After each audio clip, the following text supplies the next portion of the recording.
Police వారి హెచ్చరిక title చాలా బాగుంది.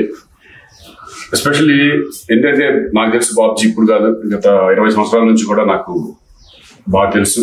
మంచి విషయం ఉన్న డైరెక్టర్. డెఫినెట్గా ఒక కొత్త కాన్సెప్ట్తో వస్తాడని నా నమ్మకం ఉంది ఈ సినిమా ద్వారా. ఎందుకంటే ఇది అందరికి ఉపయోగపడి ఒక మెసేజ్ ఓరియంటెడ్ ఫిల్మ్, అట్లాగే కమర్షియల్గా కూడా ఈ ఫిల్మ్ ఉండబోతుందని చెప్పడం నిజంగా ఆల్ ద బెస్ట్ బాబ్జీ. డెఫినెట్గా తీసుకోవాలి. అలాగే హీరోగా చేసిన అఖిల్ ఆల్ ద బెస్ట్. అలాగే మీకు కూడా ప్రొడ్యూసర్, మీరు ముందు మీరు ఇట్ అవ్వాలి మీకు డెఫినెట్గా. ఎందుకంటే నాకు బాబ్జీ మీద నమ్మకం ఉంది. డెఫినెట్గా 100% సినిమా బాగా వస్తుందని నమ్ముతున్నాను నేను. Team combination. Thank you. నేను అంటే ఇంట్రెస్ట్, నేను సినిమాల్లోకి రాకముందు నేను ప్రజానాట్యంలో కానీ విద్యార్థి ఉద్యమాలు కానీ అందరూ అన్నాన్ని పిలుస్తారు.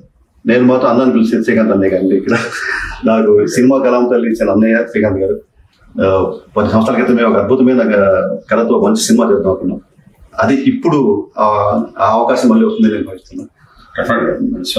ఒక మంచి మనిషి చేతుల మీదుగా ఫస్ట్ లుక్, నా సినిమా తాలూకు ఫస్ట్ లుక్ ని ప్రజాబాహుల్యంలో తీసుకెళ్తున్నాం. ఇంత మంచి మనిషి చేతుల మీద జరిగింది కాబట్టి తప్పనిసరిగా ప్రేక్షకులు కూడా అంతే మంచి మనసుతో మా సినిమాను, మమ్మల్ని, మా యూనిట్ ని అందరినీ ఆశీర్వదిస్తారని చెప్పి ఆశిస్తూ థ్యాంక్స్ అండి. ఈరోజు శ్రీకాంత్ సార్ చేతుల మీదుగా శ్రీ తూలికా తనిష్ క్రియేషన్స్ బ్యానర్ మీద మొదటి ప్రయత్నంగా నిర్మిస్తున్నటువంటి పోలీసు వారి హెచ్చరిక, ఆ సినిమా ఫస్ట్ లుక్ సార్ గారి చేతుల మీదుగా చూపించడం అనేది నాకు చాలా ఆనందకరం. సార్ మాకు టైం ఇచ్చి సార్ చేతులు నాకు ఏదైనా ఫస్ట్ అనేది ప్రతి ఒక్కరికి గుర్తుంటుంది. సో ఈ నా ఫస్ట్ సినిమాని సార్ చేతుల మీద చాలా ఆనందకరంగా ఉంది. దీనికి సార్కి ఎంతో కృతజ్ఞత తెలియజేసుకుంటాను. Thank you.